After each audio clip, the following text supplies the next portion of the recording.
Tensions rising between Venezuela and the U.S. as President Trump deploys stealth fighter jets to the Caribbean to advance his fight against drug cartels and put Nicolas Maduro on notice.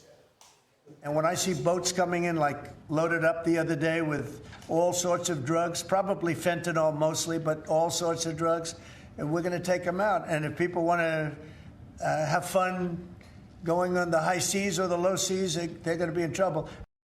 Senator Joni Ernst sits on the Armed Services and Homeland Security Committees. She joins us now. Senator, thank you so much for joining us this morning.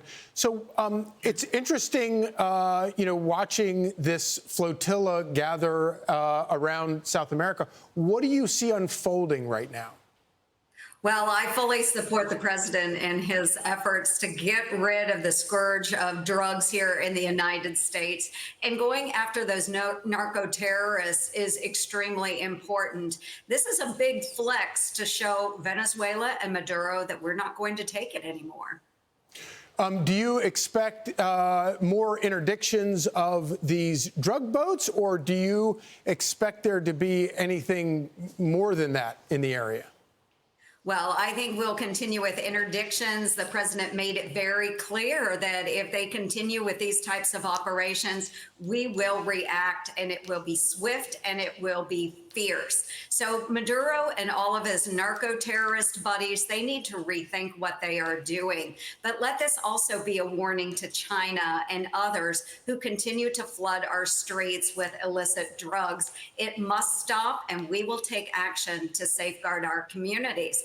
It cannot be any clearer than what the president has said. Right. On another topic that I know is near and dear to your heart, President Trump has had some success with his return to work order for federal employees, but you have introduced the For Sale Act, working to consolidate office space and sell off underutilized buildings that the federal government either owns or leases inside the District of Columbia. Explain the importance of this bill. Yes, this is so important because we saw all of these President Biden bureaucrats skipping out on work. And in 2024, a report I did identified that only 6% of the federal workforce that was telework eligible had returned full-time to work. That's low numbers, which means those buildings aren't occupied. And even now that we have a return to work order under President Donald Trump, we're recognizing that a lot of these federal buildings, this real estate portfolio, is far underutilized. So the best way that we can save money for the taxpayers is by getting rid of these unutilized buildings. And by doing that, and I've identified 6 properties in Washington, D.C. that we could sell, it would generate $400 million for our taxpayers, but then also get rid of that deferred maintenance. And we are billions and billions of dollars behind in maintenance with this real estate portfolio. So we've got to be smarter about the way we do business in the federal government. So real quickly, I can't let you go without causing you some political headaches in your own home state. Between Iowa State and Iowa, who are you pulling for?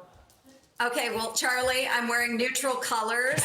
It's not unintentional, but everybody here in Iowa knows that I am a proud graduate of Iowa State University. Go Clones! Take a position and stand by it. Senator Joni Ernst, thank you so much. I'm Steve Doocy. I'm Brian Kilmeade. And I'm Ainsley Earhart. And click here to subscribe to the Fox News YouTube page to catch our hottest interviews and most compelling analysis.